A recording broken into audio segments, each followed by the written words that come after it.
এমত অবস্থায় একজন আগন্তুক মসজিদে প্রবেশ করলেন, যার শরীরে ধবধবে সাদা পোশাক ছিল এবং যার চুলগুলো প্রচণ্ড রকম কালো ছিল। তিনি এসে নবী সাল্লাল্লাহু আলাইহি ওয়াসাল্লামের হাঁটুর সাথে হাঁটু লাগিয়ে দিয়ে বসলেন, যাকে মদিনার কোনো মানুষ চিনতে পারছে না। তার দুহাত নবী সাল্লাল্লাহু আলাইহি ওয়াসাল্লামের উরু এর উপরে রাখলেন, রেখে তাকে 4টা প্রশ্ন করলেন। প্রথম প্রশ্ন হচ্ছে, ইয়া মুহাম্মদ সাল্লাল্লাহু আলাইহি ওয়াসাল্লাম, হে মুহাম্মদ সাল্লাল্লাহু আলাইহি ওয়াসাল্লাম, আখবিরনি আনিল ইসলাম, আমাকে ইসলাম সম্পর্কে বলুন। নবী সাল্লাল্লাহু আলাইহি ওয়াসাল্লাম ইসলামের সংজ্ঞা বললেন, ইসলাম হচ্ছে তুমি আল্লাহর সাথে কাউকে শরিক করবে না, শুধুমাত্র আল্লাহর ইবাদত করবে, 5 ওয়াক্ত সালাত কায়েম করবে, নিসাব পরিমাণ সম্পদ হলে যাকাত প্রদান করবে, রমাদান মাসে সওম রাখবে, সামর্থ্য হলে হজ করবে। ইসলাম।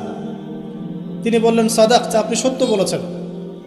ওমর রাদিয়াল্লাহু আনহু বলছেন, ফাআজিবনা লাহু ইয়াসআলুহু ওয়া ইউসাদ্দিকুহু, আমরা তার এই স্টেটমেন্টটা শুনে অবাক হলাম যে সে নিজেই প্রশ্ন করছে আবার নিজেই সত্যায়ন করছে।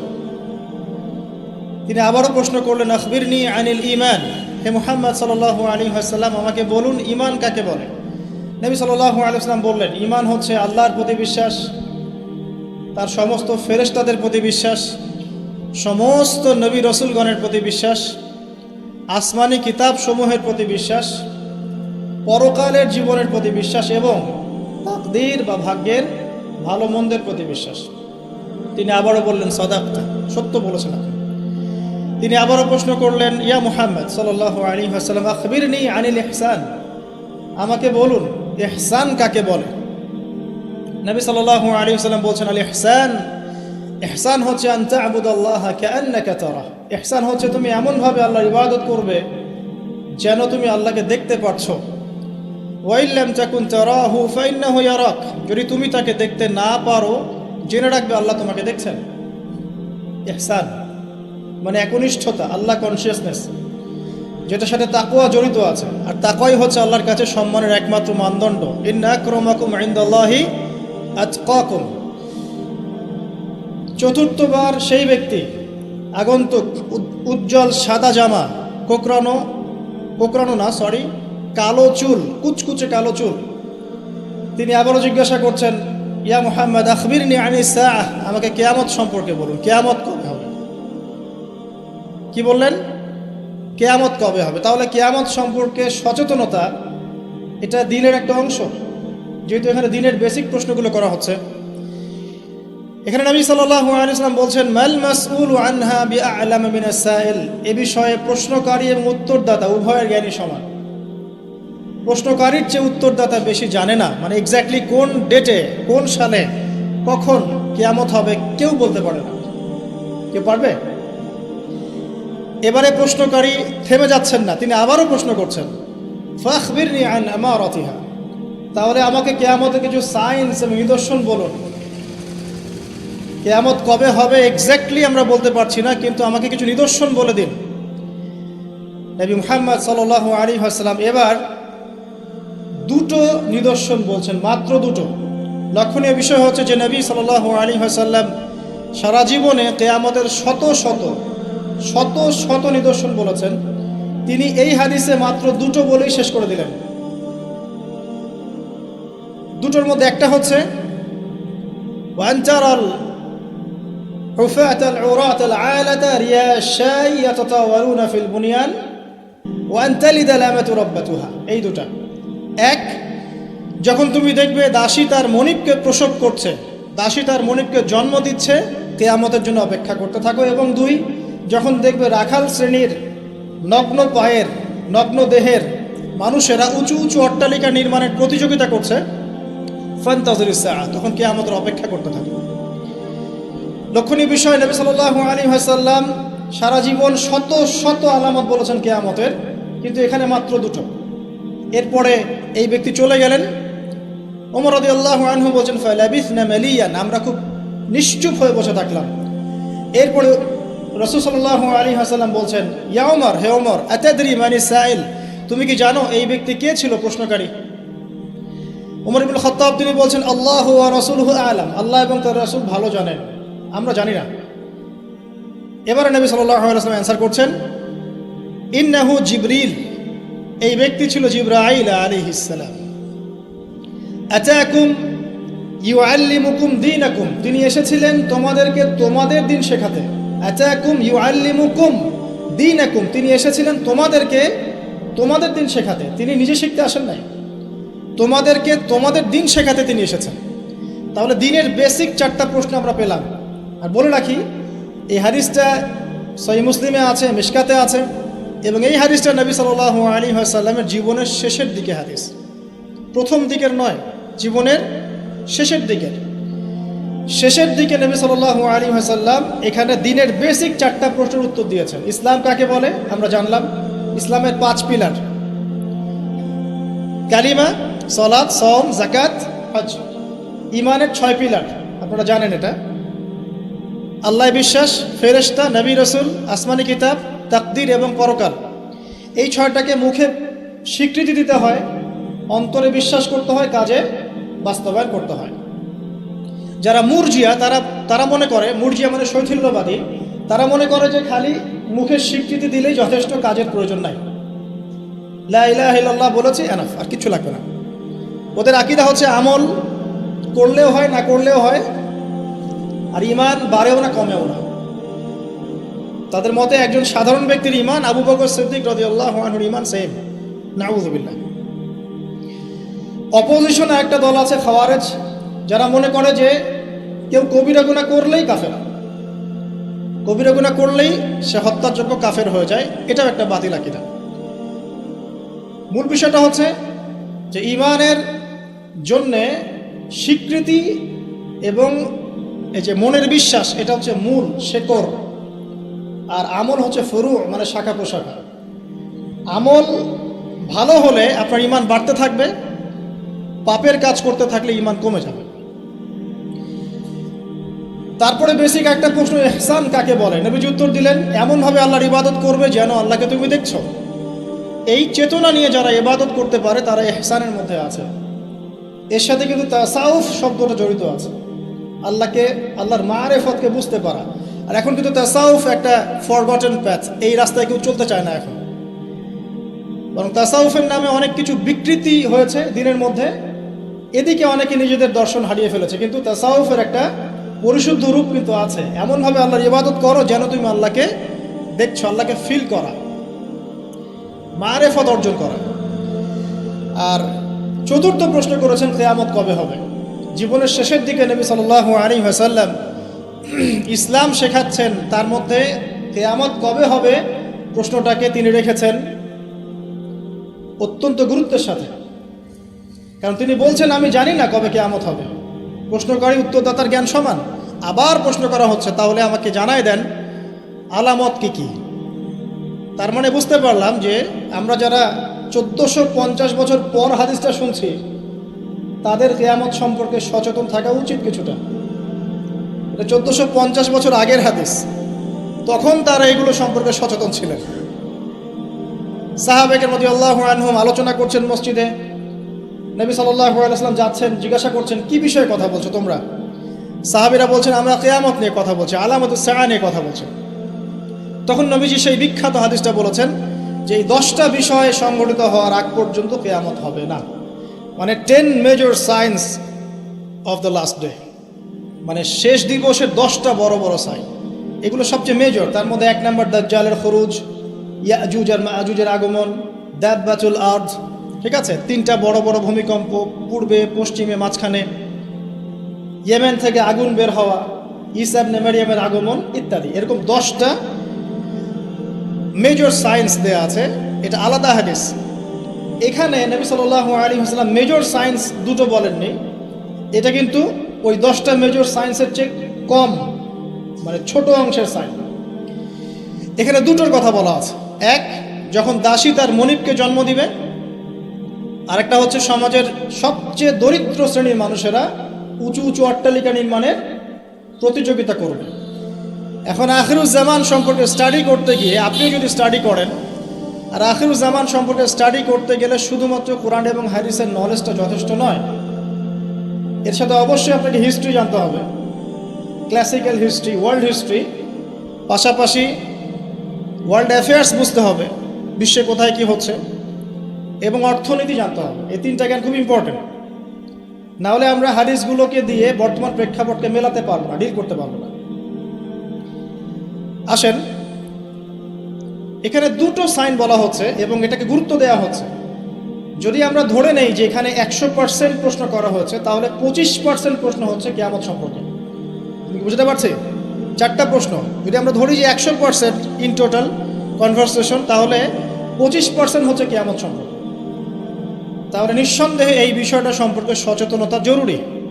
কি জন্য জরুরি? যাতে করে আমরা হতাশ হয়ে বসে থাকি এই জন্যে, বরং আমরা যেন পরিস্থিতি সম্পর্কে সচেতন হয়ে উৎকৃষ্ট কর্মপন্থা বের করতে পারি, এই জন্য জরুরি।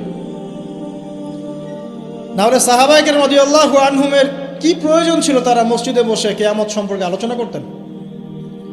দুটো আলামত, এখানে দুটো অনলি। এখান থেকে আমাদের আজকের লেকচারের মূল জায়গা শুরু হচ্ছে। দেখুন, 1 নম্বর যে আলামতটা নবী সাল্লাল্লাহু আলাইহি ওয়াসাল্লাম বলেছেন সেটা হচ্ছে যখন দাসী তার মনিবকে জন্ম দিবে। দাসী কি মনিবকে জন্ম দিতে পারে? দাসী কাকে বলে? দাসী তো বোঝেন। দাসী কি তার মালিককে জন্ম দিতে পারে? ওলামায়ে কেরাম অনেক ব্যাখ্যা করেছেন। সবচেয়ে কমন যে ব্যাখ্যাটা করা হয়েছে সেটা হচ্ছে যে পিতা মাতার সাথে দাস দাসীর মতো আচরণ করা হবে। এটা কিয়ামতের একটা বড় নিদর্শন। এটা ব্যাখ্যা করার জন্য এখন খুব বেশি দূর যেতে হয় না, আপনি পেপার পত্রিকা এবং প্রিন্ট অ্যান্ড ইলেকট্রনিক মিডিয়াগুলো ঘাটলেই দেখতে পাচ্ছেন পিতা মাতার সাথে আজকে কী রকম নির্মম আচরণ করা হচ্ছে। এই তো কয়েকদিন আগে আমরা দেখলাম যে একজন ছেলে নিজের হাতে তার মাকে গুলি করে মেরে ফেলল।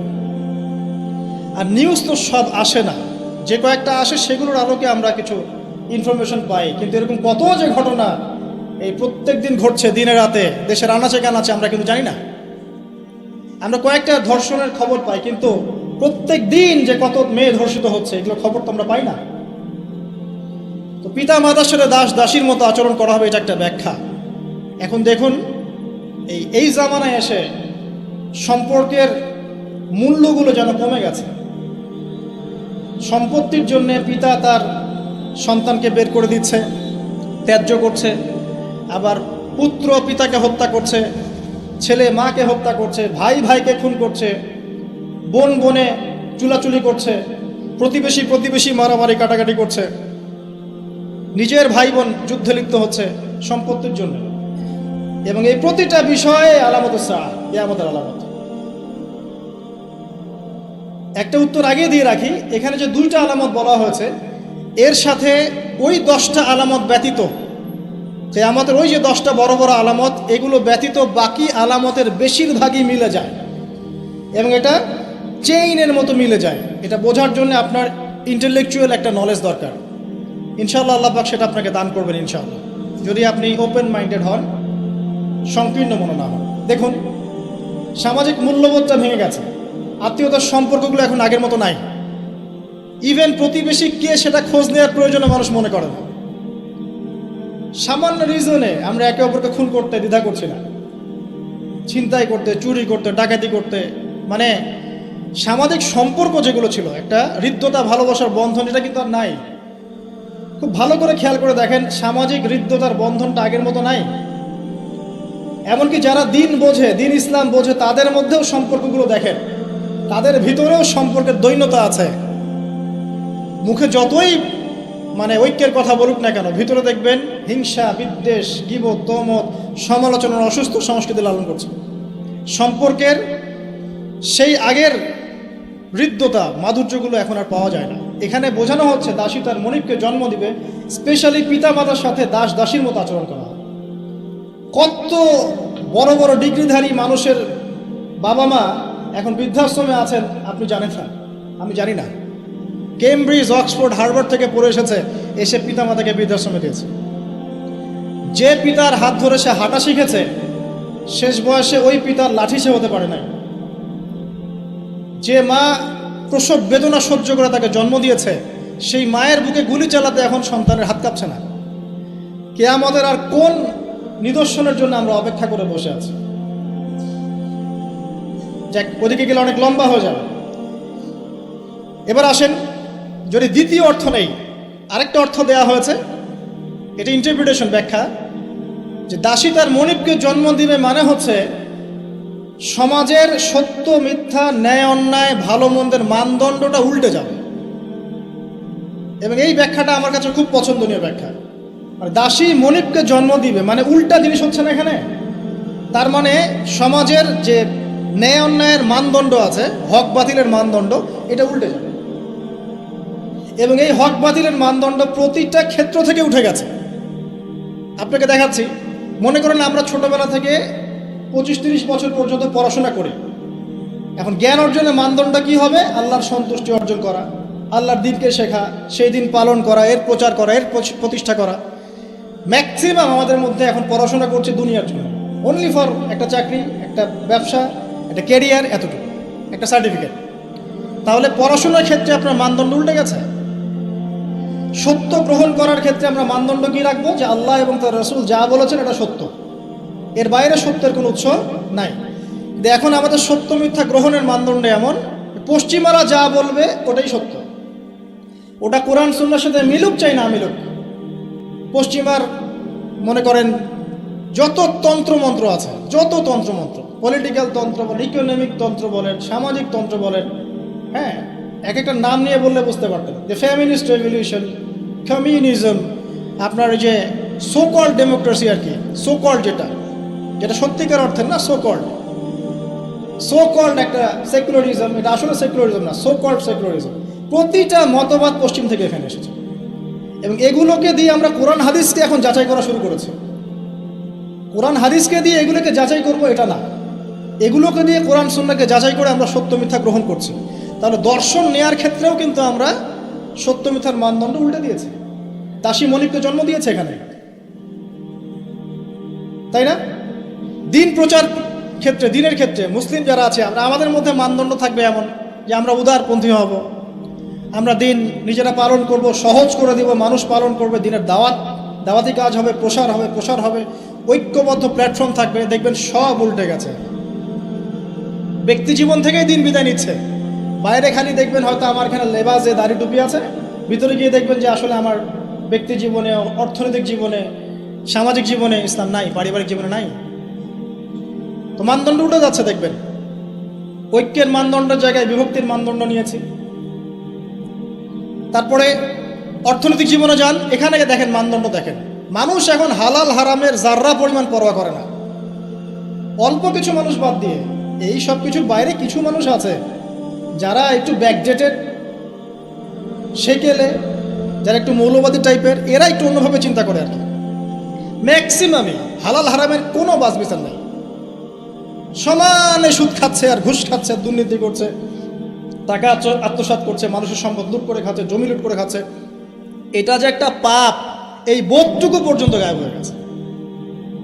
আমানত নিয়ে একটা হাদিস পড়ছিলাম গতকাল রাতে, নবী সাল্লাল্লাহু আলাইহি ওয়াসাল্লাম বলছেন এমন যুগ আসবে যে আমানত এই কলিজা থেকে উঠিয়ে নেওয়া হবে, শুধু একটা নোক্তার মতো ফোঁটা বাকি থাকবে।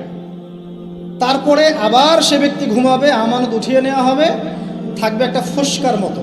ফোস্কার ভিতরে যেমন পানি আর পুষ ছাড়া কিছুই থাকে না, তেমনি আমানতের একটা খালি শেল থাকবে। মানুষ বলবে ওই লোক বড় আমানতদার, কিন্তু ওর মধ্যে যার্রা পরিমাণ আমানতদারিতা থাকবে না। তো মানদণ্ড দেখেন, অর্থনৈতিক জীবনে আমাদের মানদণ্ড আর আগের মতো নাই। আমরা এখানে হালাল হারামের পরোয়া খুব কম মানুষই করি। যারা বলে যে সুদ খাওয়া হারাম, ঘুষ খাওয়া হারাম, দুর্নীতি করা হারাম, ইত্যাদি ইত্যাদি, উত্তর দেয় এগুলো ছাড়া আবার এই যুগে চলা যায়? সুদ না খেয়ে আবার এই যুগে চলা যায়? মানে মায়ের সাথে জেনা না করে এই যুগে চলা যায়? মেয়েদেরকে ধর্ষণ না করে এই যুগে চলা যায়? মানে 1 দিরহাম সুদ খেলে 36টা মেয়েকে ধর্ষণ করা হয়, বুখারী হাদিস আছে। আর আল্লাহ পাক কোরআনে কি বলছেন?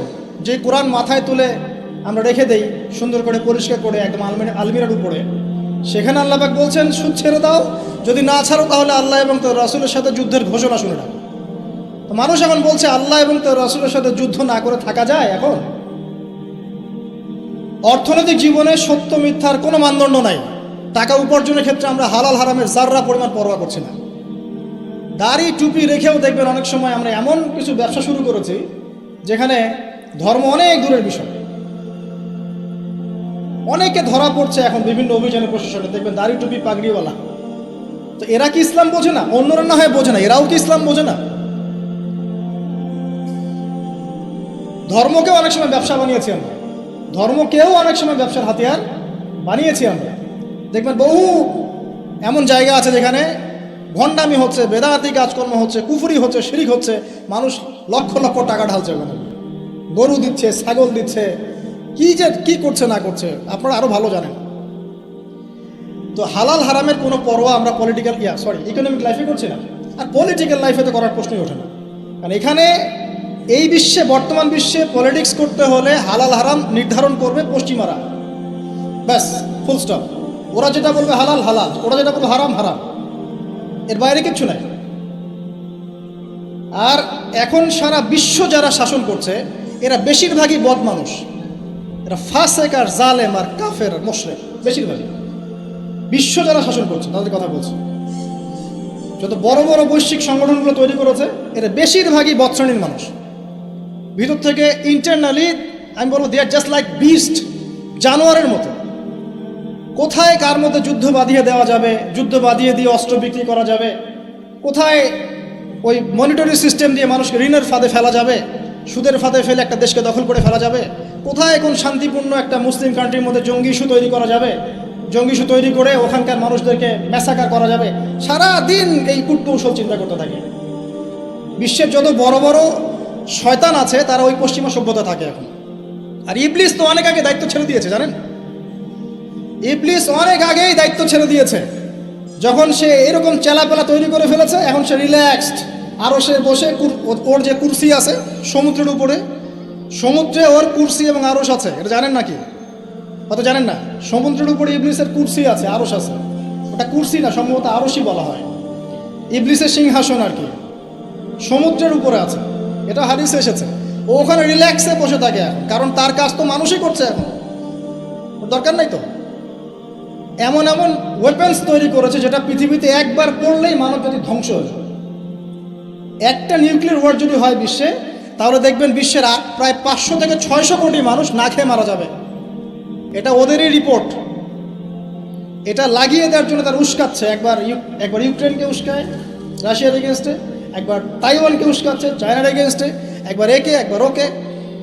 মানে পৃথিবীটাকে আর সুশৃঙ্খল রাখার কোনো উদ্দেশ্য নিয়ে তোদের নাই।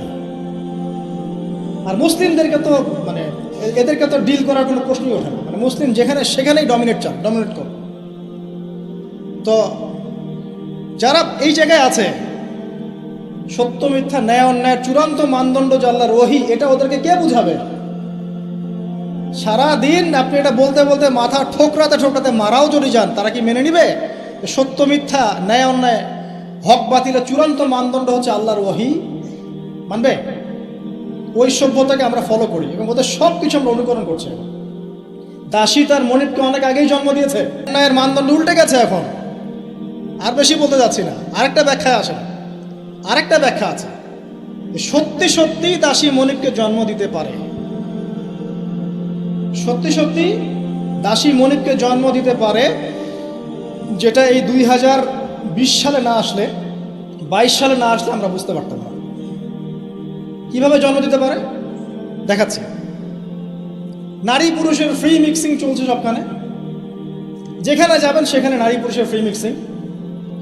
যত ফ্রি মিক্সিং হয়েছে তত জেনা বেড়েছে, তত বেপরদামি বেড়েছে, তত বেশি রেপ হয়েছে, ধর্ষণ বাড়ছে। এর সাথে আছে পর্নোগ্রাফি, যেটা মানুষকে ভিতর থেকে পশু বানিয়ে দিয়েছে। বাসের মধ্যে একটা মেয়ে যাচ্ছে, 4-5 জন ধরে রেপ করে রেখে দিল। অটোতে একটা মেয়ে যাচ্ছে, একটা বাচ্চা মেয়ে রেপ করে রেখে দিল। এমনকি এমনও নিউজ পাওয়া যাচ্ছে পশু পাখির সাথে মানুষ জেনা লিপ্ত হচ্ছে। একটা ছেলে আরেকটা ছেলের সাথে জেনা লিপ্ত হচ্ছে, নাউজুবিল্লাহ। এবং কোনো কোনো ক্ষেত্রে এরকম 2-1টা ঘটনা মাদ্রাসাতেও ঘটছে।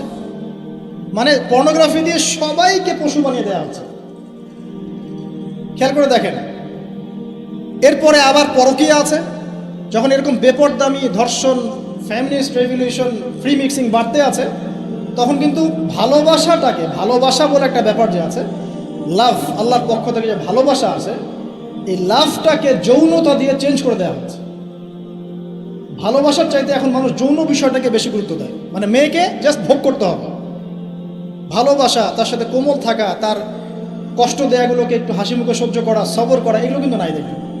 এর উপর আবার বাইরের মিডিয়াগুলো আছে এবং পরকীয়া, যেটা মিডিয়াগুলো উস্কায় দিচ্ছে ফিল্মের মধ্য দিয়ে, আপনার সিরিয়ালের মধ্য দিয়ে, যে পরকীয়া একটা ভালো জিনিস, ট্রেন্ড, এক নতুন ফ্যাশন। তখন ঘরে ঘরে আপনি কি মনে করছেন, অলমোস্ট এভরি সিঙ্গেল ফ্যামিলি এখন পরকীয়াতে আসক্ত, জানেন? Almost every single family. অনেক ক্ষেত্রে ইসলামিক পরিবারগুলোর মধ্যে ওগুলো ঢুকে গেছে। আর যারা ইসলাম থেকে অনেক দূরে, ওদের কথা কি চিন্তা করতে থাকেন তাহলে? কেউ স্বামী স্ত্রীকে নিয়ে সন্তুষ্ট না, স্ত্রীর স্বামীকে নিয়ে সন্তুষ্ট না, ভিতরে ভিতরে ভাঙন চলছে। আর যখন এই ভাঙনগুলো চলতে আছে, তখন মেয়েরা সন্তান জন্ম দেওয়ার ফুরসত পাচ্ছে না। ওদের আবার কেরিয়ার বলে একটা ব্যাপার আছে, কেরিয়ারটা আগে বিল্ড আপ করতে হবে, সন্তান পরে। যখন সন্তান জন্ম দেওয়ার ফুরসত পাচ্ছে না, তখন কি করতে হবে? ওই পশ্চিমাদের মতো, বা এই যে আমাদের এই কর্নারে একটা নতুন ইসরায়েল আছে, এর নাম সিঙ্গাপুর, এই আবার একটা নতুন ইসরায়েল, এই ধরনের কান্ট্রিগুলোর মতো ওখানকার মেয়েরা সন্তান জন্ম দেওয়ার সময় পায় না, ওরা জেনা করার সময় পায়। দেখা যায়, একটা জরিপে দেখা গেছে যে বিয়ের আগে একটা ছেলে প্রায় 20 থেকে 22টা মেয়ের সাথে যৌন সম্পর্ক করে। এটা নাউজুবিল্লাহ বলছেন, বাট আমি আরেকটা হাদিস পড়ছি রিসেন্টলি, যেখানে নবী সাল্লাল্লাহু আলাইহি ওয়াসাল্লাম বলছেন আখিরুজ্জামানে একটা ছেলের পিছনে এমনও একটা সময় আসবে, যেটা এখন আসে না আলহামদুলিল্লাহ, এমন একটা সময় আসবে যে একটা ছেলের পিছনে 30-40 জন মেয়ে ঘোরাঘুরি করবে শুধু যৌন সম্পর্কের জন্য। এই সময়টা ওরা পার করে এসেছে পশ্চিমারা। আচ্ছা, তো যেহেতু সন্তান জন্ম দেওয়ার ফুরসত নাই, ক্যারিয়ার আছে, জেনা ওপেন, জেনা চাইলেই মানুষ করতে পারে, বিয়ে করার প্রয়োজন হয় না, মদ ওপেন, জেনা ওপেন, পতিতালয় ওপেন, সবই ওপেন। এসব কিছু ওপেন করে দিয়ে আমরা কি করি? আমরা অপরাধ দমনের চেষ্টা করি। কি চমৎকার সাইকোলজি আমাদের, বাহবা দিতেই হয়। সব ওপেন, ওদের ওখানে ওপেন। তো ওখানে আর মেয়েরা চাকরি বাকরি এসবের দিকে ফোকাস করতে করতে সন্তান জন্ম দেওয়ার সময় নাই। কি করতে হবে? দরিদ্র যে কান্ট্রিগুলো আছে, যেমন ওই যে ইন্দোনেশিয়া, শ্রীলঙ্কা, কোনো কোনো ক্ষেত্রে আরও যে আপনার ওই যে আফ্রিকার কিছু কান্ট্রি, নাইজেরিয়া, যে ঘানা, যে মালি, এই টাইপের যে কান্ট্রিগুলো আছে, দরিদ্র, একদম দরিদ্র কান্ট্রি, এদের থেকে মেয়েদেরকে হায়ার করে। কিসের বিনিময়ে? যে তোমাকে ডলার দেওয়া হবে। ডলার কি জিনিস সেটা তো বোঝেন, এটা অস্ত্র, সারা বিশ্বকে শাসন করে। আমি ছাপাবো, আমার প্রেস আছে, আমার সিনেট আছে, আমরা ছাপাবো, আর আমরা হচ্ছি ওয়ার্ল্ডের সুপার পাওয়ার, আমরা চাইলে ছাপাতে পারি, আমাদেরকে বলার কেউ নাই। ছাপাবো, ওইটা দিয়ে আমি তেল কিনবো, তাহলে এটাও আমার, ওইটাও আমার। এখন তেল যে কিনছি, ওকে আমি সেই ডলারগুলো দিচ্ছি, সে ওই ডলারগুলো নিয়ে মনে করছে আমি অনেক ধনী হয়ে গেলাম। হ্যাঁ, এবং সে ধনী হচ্ছেও, কারণ এটা চলছে সারা ওয়ার্ল্ডে। সে তার প্রযুক্তিগত উন্নয়ন, বস্তুবাদী উন্নয়ন করতে থাকলো, ভোগবিলাসে ব্যস্ত থাকলো। এরপর আবার সে ওই টাকা দিয়ে আমার কাছে অস্ত্র কিনছে। যে ডলার আমি তাকে দিলাম তেলের বিনিময়ে, এবার সেই ডলার দিয়ে সে আমার কাছ থেকে আবার অস্ত্র কিনছে। এবার আমি আবার অস্ত্রকে সেলও করলাম, তাহলে সবই আমার, আদতে আপনার কিছুই না। আর ওই অস্ত্র দিয়ে আপনি কি করছেন? ওই অস্ত্র দিয়ে আপনি মুসলিম কান্ট্রিদের মধ্যে গিয়ে মুসলিমদেরকে হত্যা করছেন।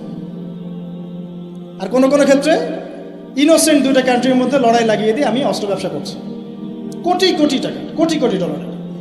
এই হলো চরিত্র। আমি কখনো বলি নাই যে ওরা ইয়াজুজ আর মাজুজ, আমি শুধু এতটুকু বলেছি যে ওদের মধ্যে ইয়াজুজ আর মাজুজের চরিত্র আছে, সারা দুনিয়া ফাসাদ সৃষ্টি করে পারে না। মূল পয়েন্টে আসেন, ওইসব দরিদ্র কান্ট্রি থেকে মেয়েদেরকে নিয়ে ডলারের বিনিময়ে মেয়েদের গর্ভটা ভাড়া নেওয়া হচ্ছে। 9 মাস এখানে স্পার্ম ইনজেক্ট করা হবে এবং এর ফলে একটা বেবি হবে, এবং এই বেবিকে অনেক ভালো কিছু খাওয়াতে হবে। এই জন্য 9 মাস তাকে খুব ভালো পানি, ভালো খাবার দেওয়া হয়। এরপর যখন মেয়েটা গর্ভ হালাস করে, বাচ্চাকে রেখে সে তার কাজ শেষে চলে গেল, ডলারের বিনিময়ে তার গর্ভ ভাড়া নেওয়া হয়েছে। এবার এই যে বাচ্চাটা জন্ম নিল, এই বাচ্চাটা কার? দাসীর না মনিবের?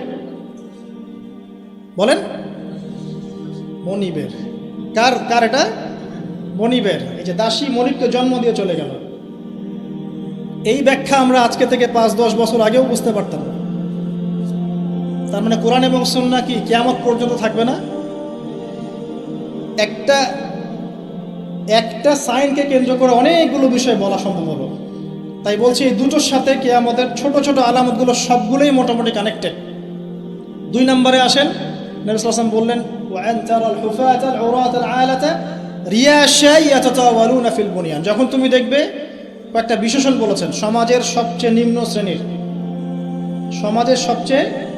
নিম্ন শ্রেণীর রাখাল শ্রেণীর, খালি পায়ের খালি গায়ের, মানে নগ্ন দেহ নগ্ন পা রাখাল শ্রেণীর মানুষ, তারা উঁচু উঁচু অট্টালিকা নির্মাণের প্রতিযোগিতা করবে। বিষয়টা কি স্বাভাবিক? এটাও তো ওইটার মতোই, যে মানদণ্ড উল্টে গেল, দাসী মলিককে জন্ম দিল, এটাও তো মানদণ্ড উল্টেই মনে হচ্ছে। কিন্তু এটা হবে কিয়ামতের আগে, নবীজি বলেছেন তার পবিত্র জমানে অবশ্যই হবে। এটা যে হয়ে গেছে অলরেডি, এটা বোঝার জন্য কি আমার খুতবা দেওয়ার দরকার আছে? স্পেশালি আমরা যারা এই যে বড় বড় সিটিসগুলোতে থেকে অভ্যস্ত,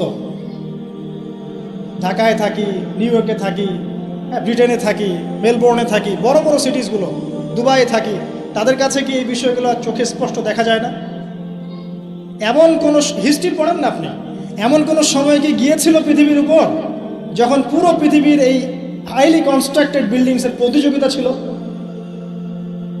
একটা সময় ছিল, সেটা হলো আদ এবং সামুদ জাতির সময়, যখন তারা নিজেদের মধ্যে এসব কনস্ট্রাকশন নির্মাণের প্রতিযোগিতা করত। আল্লাহ পাক ওদেরকে ধ্বংস করে দিয়েছে, কিন্তু ওইটা সারা বিশ্বে গ্লোবালি ছিল না, ওই একটা কওমের মধ্যেই সীমাবদ্ধ ছিল। এটা কিভাবে সম্ভব? রাখাল শ্রেণীর মানুষ অট্টালিকা তৈরি করবে? এখানে 3-4টা ব্যাখ্যা হতে পারে। এক, ওই রাখাল শ্রেণীর মানুষের কাছে এমন কিছু ধন সম্পদ করতলগত হবে, ওই যে আমরা বলি হেরিটেজ, মানে কি বলি, গুপ্তধন, এই টাইপের কিছু সম্পদ তারা পাবে রাখাল শ্রেণীর মানুষ, এবং এগুলো দিয়ে তারা উঁচু উঁচু অট্টালিকা নির্মাণের প্রতিযোগিতা করবে। এটা হয়েছে এক সময়, যাদের খাবার টাকা ছিল না, পায়ে স্যান্ডেল ছিল না, গায়ে জামা ছিল না, আল্লাহ পাক ব্ল্যাক গোল্ড দিয়ে দিয়েছেন, অয়েল, ব্যাস সেল করো আর অট্টালিকা নির্মাণ করো, সেল করো আর অট্টালিকা নির্মাণ করো। হয়েছে না এটা মিডল ইস্টে, মধ্যপ্রাচ্য, এটা বাস্তব সাক্ষী। 2, হতে পারে ব্যাখ্যা এমন যে এমন কোন অর্থনৈতিক উৎস সারা বিশ্বে চালু করা হবে যার মধ্য দিয়ে নিতান্ত দরিদ্র মানুষেরা অট্টালিকা তৈরি করার সুযোগ পাবে। সেটা কি? সেটা হচ্ছে বর্তমান সভ্যতার রিবা এবং সুদভিত্তিক এই মনিটরি সিস্টেম। এই সুদভিত্তিক মনিটরি সিস্টেম এবং ব্যাংকিং সিস্টেমের মাধ্যমেই সম্ভব রাখালের অট্টালিকা নির্মাণ করা। সে গিয়ে বলবে, আমি আমার জমি আছে, বা আমি জমি চাই, আমার ফ্ল্যাট দরকার, এটা দরকার, ওটা দরকার। কী করতে হবে? লোন দিতে হবে। ওকে লোন নাও, 1 কোটি টাকা নাও, তোমাকে 10 বছর সময় দিচ্ছি, 10 বছর পর তোমাকে 1,50,00,000 দিতে হবে। সে মনে করবে হ্যাঁ কোনো সমস্যা নেই, 10 বছর টাইম দেওয়া হয়েছে, একটু না হয় বেশিই দিলাম চার্জ, বাট আমি তো আমার স্বপ্ন পূরণ করছি। অথচ সে বুঝতে পারলো না, সে মায়ের সাথে জিনা করলো, যে খেলো সেও জিনা করলো, যে খাওয়ালো সেও জিনা করলো, যে সাক্ষী থাকলো সেও করলো, যে লিখে রাখলো সেও করলো। এর ফলশ্রুতিতে এলিট সোসাইটির খুব একটা সমস্যা হয়নি। এই রিবার মূল পরিণতিটা হচ্ছে যে দরিদ্র মানুষরা দিন দিন দারিদ্রতার অতল তলে যেতে থাকবে। খুব এলিট সোসাইটি যারা, ওদের খুব একটা সমস্যা হবে না। এটাই রিবা। যারা রিবাকে ফর্ম করেছে সারা বিশ্বে, ওই সভ্যতার কিন্তু খুব একটা ক্ষতি হচ্ছে না। যাদেরকে ও সুদ খাওয়াচ্ছে, IMF এর থ্রু দিয়ে বলেন, ওয়ার্ল্ড ব্যাংকের থ্রু দিয়ে বলেন, সবাইকে সুদ খাওয়াচ্ছে। ঋণ চাচ্ছ, ঋণ দিব, এইসব শর্তগুলো দেখে ঋণ দিব, তবে আমাকে এত % দিতে হবে, অত % দিতে হবে। এখন এই পার্সেন্টেজের টাকাটা কত টাকা, এই টাকাটা কি আমাদেরকে দিতে হবে না? অতএব এখানে সুদ আমরা খাচ্ছি, খেতে হচ্ছে। সারা ওয়ার্ল্ড এভাবে চলছে। এখন আপনি কি ওয়ার্ল্ডের বাইরে যেতে পারবেন না। তো সারা বিশ্বে এভাবে এই সুদভিত্তিক মনিটরি সিস্টেমের মধ্য দিয়ে দরিদ্র শ্রেণীর মানুষকে উঁচু উঁচু অট্টালিকা নির্মাণের সুযোগ করে দেওয়া হয়েছে। সংক্ষেপে বললাম। আরেকটা ব্যাখ্যা হতে পারে, এবং আমার কাছে এই ব্যাখ্যাটা খুব ভালো লাগে, সেটা হলো দুর্নীতি এবং করাপশনের মধ্য দিয়ে কালো টাকা অর্জন করে সেই টাকা দিয়ে দরিদ্র রাখাল শ্রেণীর মানুষ উঁচু উঁচু অট্টালিকা নির্মাণ করবে।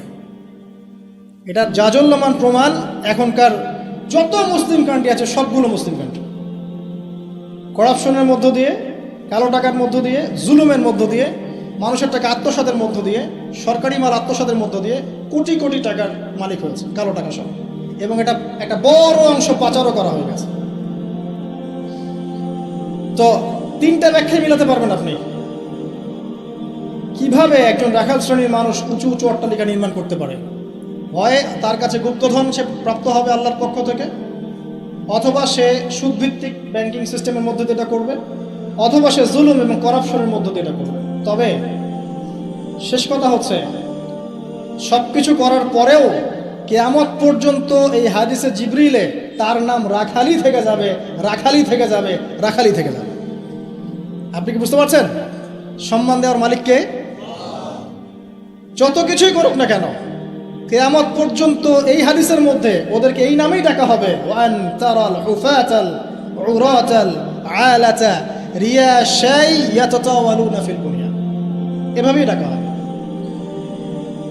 এই সায়েন্সগুলো নবী সাল্লাল্লাহু আলাইহি ওয়াসাল্লাম বলেছেন। এর পাশাপাশি আর অনেক কথা তিনি বলেছেন। মানুষের মধ্যে ধর্মীয় জীবন থেকে ইসলাম আস্তে আস্তে সংকীর্ণ হয়ে আসবে, উম্মার মধ্যে ফাটল বাড়তে থাকবে, মানুষ দ্বীনের জ্ঞান অর্জনকে খুব একটা মূল্যায়ন করবে না, ইলম উঠে যাবে, আলেম ওলামাদের মৃত্যু হবে, ওলামাদের উপর জুলুম আসবে, জাহেলদেরকে মানুষ আলেম রূপে গ্রহণ করা শুরু করবে, মানুষ ইসলামকে বিকৃত ব্যাখ্যা করা শুরু করবে, এবং এমন একটা সময় আসবে যে কাফের মুশরিক মুনাফিকরা পর্যন্ত ইসলামের ব্যাখ্যা নিয়ে মুসলিমদের সাথে তর্ক করবে। পারিবারিক বন্ধন ভাঙবে, বাবা মা সন্তান সন্ততির পারিবারিক বন্ধন ভাঙবে, প্রচুর জেনা বাড়বে এবং জেনাকে মানুষ হালাল মনে করবে, প্রচুর মাদক বাড়বে, মাদককে মানুষ হালাল মনে করবে, পরকীয়াকে মানুষ হালাল মনে করবে, বাদ্যযন্ত্রগুলোকে মানুষ হালাল মনে করবে, বিনোদনের নামে এন্টারটেইনমেন্টের নামে মানুষ এমন এমন হারাম কাজে লিপ্ত হবে যার ফলশ্রুতিতে তাদেরকে একদিন বানর এবং শুয়োর বানিয়ে দেওয়া হবে। আল্লাহ পাকের দয়া না থাকলে আর পৃথিবীতে যদি অন্য মাখলুক না থাকতো, আল্লাহ পাক আসমান থেকে বৃষ্টি বন্ধ করে দিতেন। এগুলোর ফলশ্রুতিতে মুসলিমদের উপরে দুর্দশা নেমে আসবে, দুর্ভোগ নেমে আসবে, খুনাখুনি বাড়বে, হারাজ বাড়বে। নবীজি বলছেন হারাজ হচ্ছে এমন বিষয়, একজন ব্যক্তি মারা যাবে, সে জানবে না কেন মারা গেলাম। একজন ব্যক্তিকে মেরে ফেলা হবে, যে মারবে সেও বুঝতে পারবে না কেন তাকে মারছি, আর যে মারা যাবে সেও বুঝতে পারবে না কেন আমাকে মারল। সবচেয়ে মারাত্মক হচ্ছে যে ফ্যামিলিস্ট রেভলিউশন বাড়বে, মহিলাদের মধ্যে বেপরদামি বাড়বে, ব্যভিচার বাড়বে এবং পতিতাদের সংখ্যা বাড়বে। এটা ফ্রি হয়ে যাবে, মানুষ সবার উন্মুক্ত হয়ে যাওয়ার সময় ইজি আপনার কাছে উন্মুক্ত হয়ে যাবে, মাদক ইজি উন্মুক্ত হয়ে যাবে, অশ্লীলতার প্রসার ঘটবে। তখন আল্লাহর রাসূল বলছে সাল্লাল্লাহু আলাইহি ওয়াসাল্লাম, আল্লাহ পাকের পক্ষ থেকে ভূমি ধসের আযাব আসবে, ভূমি ধসের আযাব আসবে, জালজালা ভূমিকম্প আসবে এবং আকৃতি পরিবর্তনের আযাব আসবে, মানুষের আকৃতি পরিবর্তন হয়ে যাবে। তিনি বলছেন সময়গুলো এমনভাবে যাবে যেন মানুষের কাছে মনে হবে যে গতকালটা আজকের চাইতে ভালো ছিল। মানুষের কাছে এমন মনে হবে গতকালটা আজকের চাইতে ভালো ছিল, গত বছর এই বছর হচ্ছে ভালো ছিল। মানুষের কাছে মনে হবে যে হায় আমি যদি কবরবাসী হতাম, কবরের পাশ দিয়ে হেঁটে যাবে আর বলবে হায় আমি যদি জীবিত না থেকে কবরবাসী হতাম। প্রকৃতিও পরিবর্তন হয়ে যাবে, প্রকৃতি ঋতু পরিবর্তন হয়ে যাবে, বৃষ্টিপাতের মধ্যে সমস্যা সৃষ্টি হবে, বন্যা বলেন, ভূমিকম্প বলেন, খরা, দুর্যোগ যা যা দেখছেন আল্লাহর পক্ষ থেকে গজব আযাব এগুলো ক্রমান্বয়ে বাড়তে থাকবে। এমনকি সময়কে কেন্দ্র করে বলা হয়েছে সময় পর্যন্ত সংক্ষিপ্ত হয়ে আসবে, এত দ্রুত টাইম পাস হয়ে যাবে যে মানুষ মনে করবে যে একটা বছর চলে যাচ্ছে একটা মাসের মতো, একটা মাস একটা সপ্তাহ, একটা সপ্তাহ একটা দিনের মতো, একটা দিন একটা ঘন্টার মতো। উম্মার দুর্দশা, নবী সাল্লাল্লাহু আলাইহি ওয়াসাল্লাম বলছেন তোমরা সংখ্যায় প্রচুর হবে, তোমরা বিভক্ত হয়ে থাকবে খণ্ডে খণ্ডে, তোমরা সংখ্যায় প্রচুর হবে, কিন্তু মৃত্যুর ভয় তোমাদেরকে পেয়ে বসবে এবং তোমরা আল্লাহর রাস্তায় আল্লাহর দ্বীনের জন্য সংগ্রাম করতে চাইবে না। এতে করে তোমাদের উপরে বহিঃশত্রুর আক্রমণ চাপিয়ে দেওয়া হবে, জুলুম বাড়বে, মাজলুমের সংখ্যা বাড়তে থাকবে, জালেমকে অবকাশ দেওয়া হবে, জালেমকে ছাড় দেওয়া হবে, জালেমকে ছাড় দেওয়া হবে। সে জুলুম করতে করতে এমন পর্যায়ে নিয়ে যাবে যে মনে হবে যে তারা এই বিশ্বের নতুন ফেরাউন। জিউসরা শক্তিশালী হবে, জিউসরা শক্তিশালী হবে, ইসলামের এগেইনস্টে যে শক্তিগুলো আছে এরা শক্তিশালী হতে থাকবে, ওদের মধ্যে ইউনাইটেড বন্ড দেখা যাবে। স্পেশালি জেরুজালেমের কথা এসেছে যে ওই জায়গাটা শক্তিশালী হবে। শাম এবং ইরাকের মাঝখানের যে পয়েন্টের কথা আসছে, এই জায়গায় ইসরায়েল নামক রাষ্ট্রের অস্তিত্ব তখন ছিল না যখন নবী সাল্লাল্লাহু আলাইহি ওয়াসাল্লাম এই হাদিস বর্ণনা করেছেন। এ তো কয়দিন আগে অস্তিত্ব লাভ করলো, আর হাদিস বর্ণনা করা আছে 1400 বছর আগে। জিউজরা আসবে, মাসিহুদ দাজ্জাল ইস্পাহান নামক জায়গার কথা আছে, এখান থেকে সে খুরুজ হবে, তার খুরুজ মানে আত্মপ্রকাশ, কিন্তু সে রুল করবে জিউসদেরকে দ্বারা। এবং জিউসরা এখন কোথায় শক্তিশালী এটা আপনারাই চিন্তা করে দেখেন, সারা ওয়ার্ল্ডে তারা কি করছে। তো ছোট ছোট যত আলামতগুলো আছে এগুলোকে যদি আপনি একত্রিত করেন, এই দুইটা আলামতের সাথে মেলাতে পারবেন। দাসী মনিককে জন্ম দিচ্ছে, আর সমাজের সবচেয়ে নিম্ন শ্রেণীর মানুষ অট্টালিকা নির্মাণের প্রতিযোগিতা করছে। বাকি যে বড় বড় সায়েন্সগুলো আছে সেগুলো এখনো আসে নাই। আর আমরা চাই না আসলে যে আমাদের জীবদ্দশায় ওগুলো আমাদের সামনে আসুক। কেউই চাইবো না যে আমরা দাজ্জালকে দেখি, দাজ্জাল আত্মপ্রকাশ করুক, ইয়াজুজ আর মাজুজ ধেয়ে আসুক, ভূমিকম্প হতে থাক বড় বড়। আমরা চাইবো না যে ইয়েমেন থেকে আগুন বের হয়ে আসুক, আমরা সেখানে থাকি। তো সামনে কি? আমরা যখন বলি যে কিয়ামত নিকটবর্তী, তার মানে এই না যে কালকে কিয়ামত হবে। মূলত এই বিষয়টা বোঝানো হয় যে কিয়ামতের সায়েন্সগুলো, নিদর্শনগুলো একটা একটা একটা একটা করে এমনভাবে আবির্ভূত হয়েছে যেন পুঁথি থেকে মালা ছিঁড়ে ছিঁড়ে পড়লে যত দ্রুত আবির্ভূত হয়, এভাবে এসেছে। বিগত 100 বছরে এমনভাবে এটা আবির্ভূত হয়েছে যেটা আপনি বিগত আগের সময়গুলোতে কল্পনা করতে পারবেন না। যেমন ফ্যামিলিস্ট রেভলিউশন, যেমন জিউসদের উত্থান, যেমন জায়নিস্ট মুভমেন্ট, যেমন পেট্রোডলার মনিটরিং সিস্টেম, যেমন সারা বিশ্বে মুসলিমদের উপর ম্যাসাকার জুলুম এবং দ্বীনের সংকীর্ণতা, এই জিনিসগুলো লাস্ট 100 বছরের বেশি এসেছে। আমরা জানি এর আগেও এগুলো এসেছে আবার ঠিক হয়েছে, এসেছে আবার ঠিক হয়েছে। বাট 2000 বছর পর জেরুজালেমে ইহুদি রাষ্ট্র গঠিত হয়েছে, এটা আগে হয়নি কখনো। এবং এরাই তারা যারা মাসিহুদ দাজ্জালের সাথে এই বিশ্ব শাসনও করবে এবং ওর সাথেই তারা ঈসা ইবনে মারইয়ামের হাতে মারাও করবে ইনশাআল্লাহ। সামনে মালহামা আছে, আর কি আছে? মহাযুদ্ধ আছে, জেরুজালেমের উত্থান আছে, জিউসদের উত্থান আছে, দাজ্জালের শাসন আছে, ইমামুল মাহদির আগমন আছে, তার হাতে মুসলিমদের বিজয় আছে, ঈসা ইবনে মারইয়ামের আগমন আছে, তার হাতে দাজ্জালের নিহত হওয়ার ঘটনা বাকি আছে, ঈসা ইবনে মারইয়ামের হাতে জেরুজালেম থেকে ওয়ার্ল্ড ওয়াইড ইসলামিক শাসন এখনো বাকি আছে, ইয়াজুজ আর মাজুজের আগমন বাকি আছে এবং ওদের ধ্বংস বাকি আছে। এরপরে পুরো বিশ্বে ইসলামের শান্তির সুবাতাস বয়ে যাওয়াটা বাকি আছে। তারপরে আলামতুস সাআ, পশ্চিম দিক থেকে সূর্য ওঠাটা বাকি আছে। তারপরে ইনশাআল্লাহ তাআলা এত দ্রুত কিয়ামত হবে, নবীজি বলছেন একজন ব্যক্তি আরেকজন ব্যক্তির সাথে কাপড় নিয়ে ব্যবসা করতে বসবে, কাপড় খুলে দেখাবে, গোটানোর আগেই কিয়ামত শেষ। একজন ব্যক্তি উটের দুধ দহন করবে, দুধ পান করার আগে কিয়ামত শেষ। তারপরে তিনি ইনস্ট্যান্ট বুঝাতে এই শব্দ ব্যবহার করছেন, এক গ্লাস পানি খাওয়ার জন্য গ্লাসটা উপরে নিবে, পানি ঢোক গেলার আগেই কিয়ামত শেষ। এত দ্রুত এই পুরো মহাবিশ্ব ম্যাসাকারি ব্লাস্ট হয়ে যাবে। আমরা ওই দৃশ্য দেখতে চাই না। তাহলে এখন এই যে সামাজিক অরাজকতাগুলো চলছে, আমাদের নিদর্শনগুলো চলছে, এগুলো সব কি আল্লাহর দেয়া গজব, নাকি আমাদেরও কোনো ভূমিকা আছে? আল্লাহ পাকের মুখ থেকেই শোনেন। আল্লাহ পাক বলছেন সূরা রুমের মধ্যে, আল্লাহ পাক বলছেন যাহারাল ফাসাদু ফিল বাররি ওয়াল বাহরি বিমা কাসাবাত আইদিন নাস, জলের স্থলে যত বিপর্যয় ছড়িয়ে পড়েছে এগুলো মানুষের হাতের কামাই। ঢাকা শহরে একটা মেয়ে রিক্সায় করে যাচ্ছে তার বয়ফ্রেন্ডের সাথে, তারপরে সে আর বাসায় ফিরল না, মা হাউমাউ করে কাঁদছে, মেয়েকে আর খুঁজে পাওয়া গেল না, ধরে নেওয়া হচ্ছে মেয়েটা নাই, নিখোঁজ, হয়তো তার রেপ হয়েছে বা ডেড হয়েছে। মা স্টেটমেন্ট দিচ্ছে সাংবাদিককে যে আমি ছেলেটাকে বললাম তুমি যদি মেয়েকে ভালোই বেসে থাকো তাহলে মেয়েকে বাসায় পৌঁছে দিলেন না কেন? এই মায়ের কাছ থেকে আপনি কেমন সন্তান আশা করছেন? সে তার মেয়ের অবৈধ বয়ফ্রেন্ডকে সে বলছে তুমি যদি মেয়েকে ভালোই বেসে থাকো তাহলে মেয়েটাকে একা একা রিক্সা ছেড়ে দিলে কেন, বাসায় পৌঁছে দিতে পারলাম না? কি বলবো বলেন? পরিণতি সবকিছু আল্লাহ পাকের পক্ষ থেকে আসে, এটা তো সত্যই। কিন্তু আল্লাহ রাব্বুল আলামিন কখনো কখনো আমাদেরকে আমাদের পাপের শাস্তি দুনিয়াতেই দিয়ে থাকে। যেমন কর্ম করেছি তেমন ফল ভোগ করতে হবে। তো সুদ খেয়েছেন, এখন দারিদ্রতা বরণ করতে হবে তো।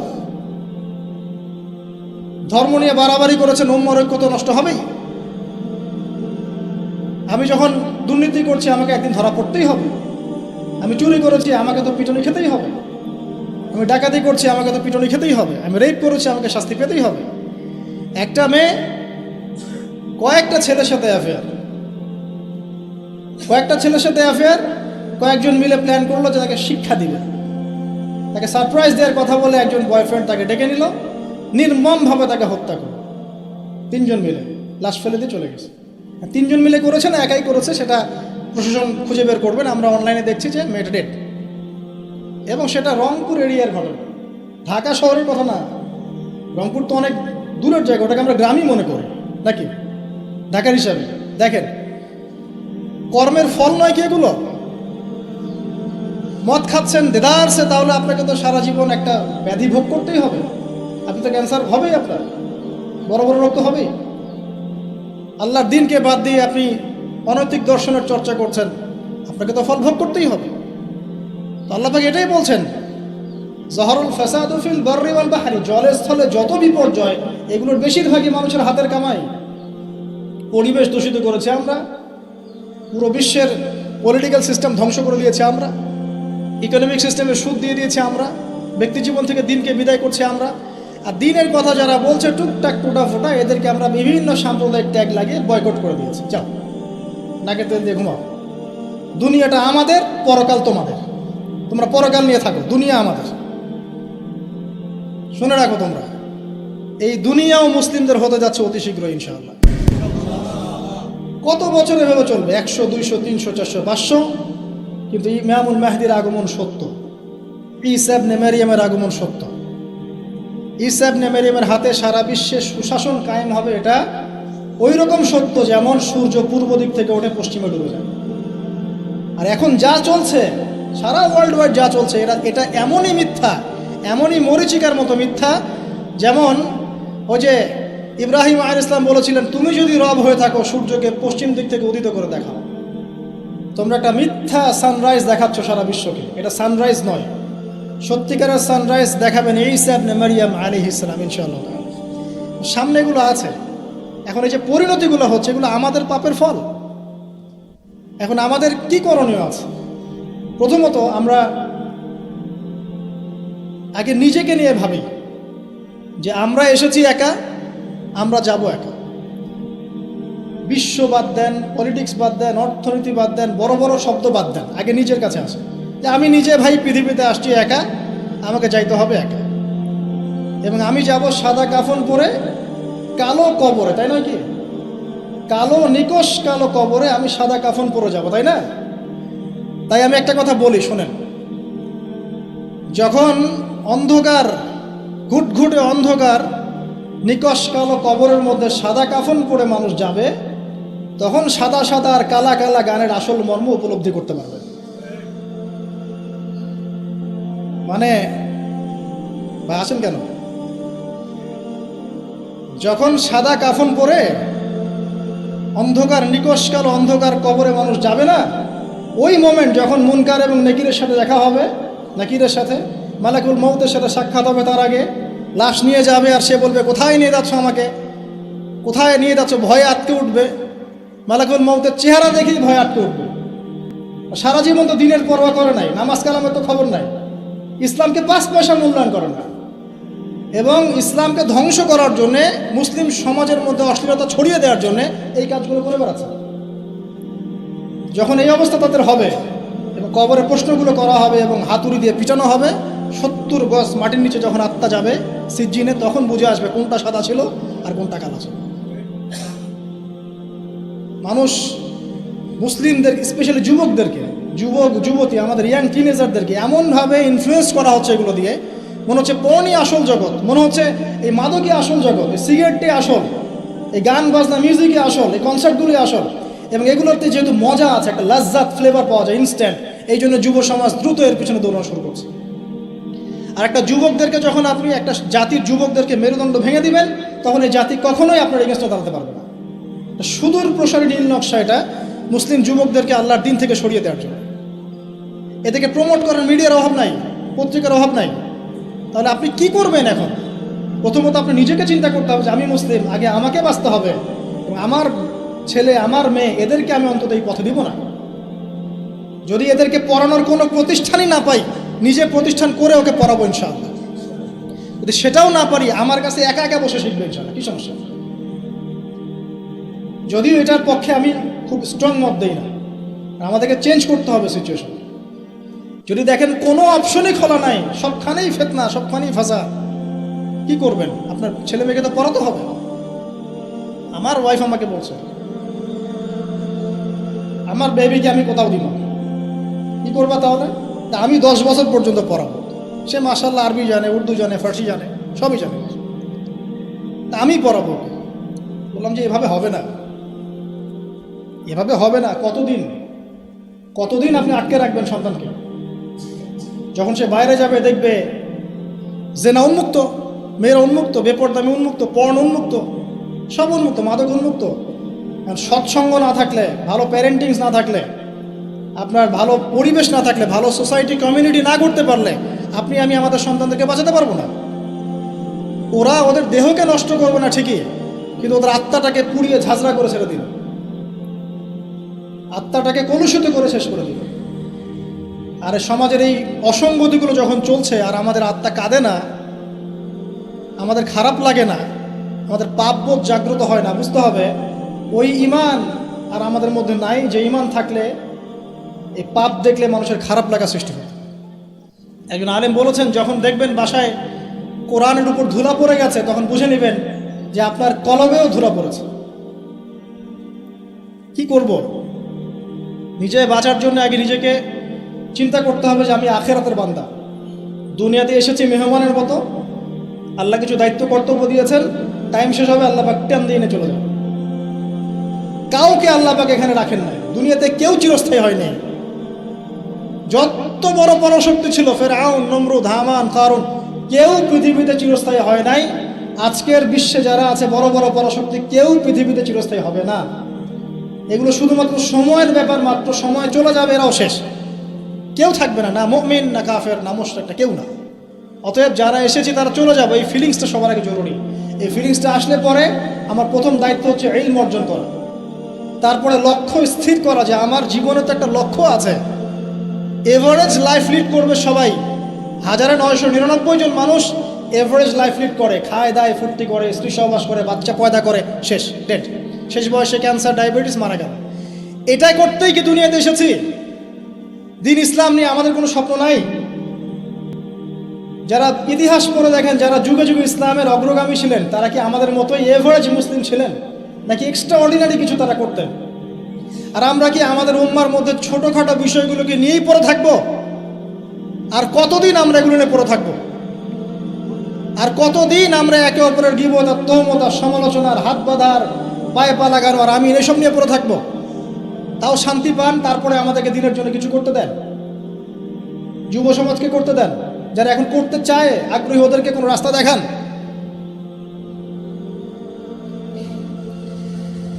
লক্ষ্য স্থির করতে হবে এবং কনস্ট্রাকটিভ কাজ করতে হবে। আবেগের বশে হুটহাট কোনো কিছু কাজ না, আবেগের বশে দিনই কাজ না। পরিবেশ পরিস্থিতি বুঝে কনস্ট্রাকটিভলি দিনের কাজ করতে হবে, গঠনমূলকভাবে, না শৈথিলতাবাদ আর না কোনো উগ্রপন্থা, না কোনো চরমপন্থা। মাঝামাঝি জায়গায় থেকে হক বাতিলের পার্থক্য বুঝে পরিবেশ, সমাজ, দেশ, বিশ্বের পরিস্থিতি উপলব্ধি করে যখন যে ইনিশিয়েটিভ নেওয়া প্রয়োজন সেভাবে কনস্ট্রাকটিভলি উম্মাকে এগিয়ে নিতে হবে। তার প্রথম শুরুটাই হবে জ্ঞান অর্জন দিয়ে। জ্ঞান অর্জন নাই, কিচ্ছু নাই। তারপর হচ্ছে আমল দিয়ে। জ্ঞান আছে, এবার আমল করতে হবে। যারা আমল করে না, প্র্যাকটিসিং মুসলিম না, এদের দ্বারা আল্লাহর উম্মার খেদমত নেবেন না। তাহলে বড় বড় কথা বলতে হবে না, আমল করে দেখাতে হবে। ইকোনমিক লাইফে হালাল হারাম বেঁচে চলতে হবে। পারিবারিক লাইফে নিজের স্ত্রী সন্তানদেরকে ইসলামিক এনভায়রনমেন্টে রাখতে হবে, পরিবেশ তৈরি করতে হবে। আমি যদি আমার পরিবারের মধ্যে দিনকে প্রতিষ্ঠা করতে না পারি, তাহলে কিভাবে আমি আমার উম্মার মধ্যে দিনকে নিয়ে চিন্তা করব, প্রতিষ্ঠা করব? হ্যাঁ, এটা হতে পারে। ইব্রাহিম আলাইহিস সালামের বাবা ইসলাম কবুল করেন না, এটা হতে পারে। নূহ আলাইহিস সালামের সন্তান ইসলাম কবুল করেন, এমনটা হতে পারে।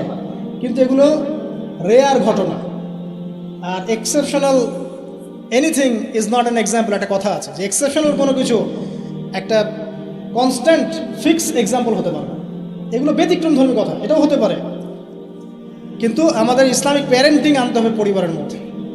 আমাদের আগামী প্রজন্মকে নিয়ে স্বপ্ন দেখা শিখতে হবে, আগামী প্রজন্মকে কীভাবে মানুষ করবো, কী পড়াবো, ওদেরকে কী খাওয়াবো, কোন এনভায়রনমেন্টে বড় করব। এমনভাবে পরিস্থিতি পরিবর্তন হচ্ছে, খারাপের দিকে যাচ্ছে। কোনো কোনো ক্ষেত্রে আইন শৃঙ্খলা বাহিনীর যে সদস্যরা আছেন তারা হিমশিম খেয়ে যান যে মানুষ এরকম পাপ করতে পারে। তাদের মাথার উপর দিয়ে যাচ্ছে যে মানুষ এইভাবে পাপ করতে পারে। একটা কথা আমি বলি, এখন এই যুগে মানুষ এমন এমন পাপ করছে, এমন এমন ক্রাইম করছে যা কোনো চোখ দেখে নাই, কোনো কান শোনে নাই, কোনো অন্তর কল্পনা করতে পারে না। আপনি প্র্যাকটিক্যালি দেখে নেন। এনভায়রনমেন্টটা চেঞ্জ করতে হলে আমাদেরকে পারিবারিকভাবেই চেঞ্জ করতে হবে, সোশ্যালি চেঞ্জ করতে হবে, কমিউনিটি দরকার। যারা ইসলামিক এই ফিলোসফিগুলো লালন করে তাদের মধ্যে একটা মিউচুয়াল বন্ধন দরকার, হৃদ্যতার ভালোবাসা, ওপেন মাইন্ডেড হওয়া, কনজাস্টেড না হওয়া, সংকীর্ণ মানসিকতার না হওয়া, এবং সাম্প্রদায়িক থটগুলো বাদ দিতে হবে। আমি একাই সঠিক, বাকি সব বাতিল, হ্যাঁ আমি একাই ইসলামের মধ্যে আছে, বাকি সব খারেজি। মানে খারাজি, মানুষকে খারেজি বলতে বলতে বলতে নিজেই কখন খারেজি হয়ে গেছে তার ঠিক নেই। ও নিজে বাদ দিয়ে বাকি সবই খারেজি, মানে কোনো মিউচুয়াল আন্ডারস্ট্যান্ডিং নাই। যদি বাংলাদেশের কোনো মানুষ সব আলেমদেরকে একটা জায়গায় নিয়ে বসাতে পারে, বসে এক কাপ চা খাওয়াতে পারে, আমার মনে হয় এই কাজের ওসিলা আল্লাহ তাকে জান্নাত দিয়ে দিবেন। এটা এত কঠিন এবং এত বড় একটা কাজ, যদি কেউ করতে পারেন আপনাদের মধ্যে, সব ওলামায়ে কেরামকে এক জায়গায় বসাবেন, বসে এক কাপ চা খাওয়ায় দেখানো হবে, তারপরে দিনের কথা বলতে আসে, ঐক্যের কথা এবং আল্লাহর রাস্তায় অমুক তমুক পরে বলতে আসে। দেখেন এটা পারেন কিনা। তো স্বপ্ন দেখা শিখতে হবে পরবর্তী প্রজন্মকে নিয়ে, আমাদেরকে নিয়ে। আর লম্বা করছি না, ইকোনমিক লাইফটাকে হালাল হারামে মেনে চলতে হবে। যে যেখানে থাকবো, আমরা যদি গভর্নমেন্ট জব করি, বেসরকারি জব করি, বা কৃষিকাজের ক্ষেত্রে কাজ করি, বিজনেস করি, অনেস্টির পরিচয় দেওয়া দরকার। আগে একজন ভালো মানুষ হই, তারপরে ভালো মুসলিমের দিকে আসা।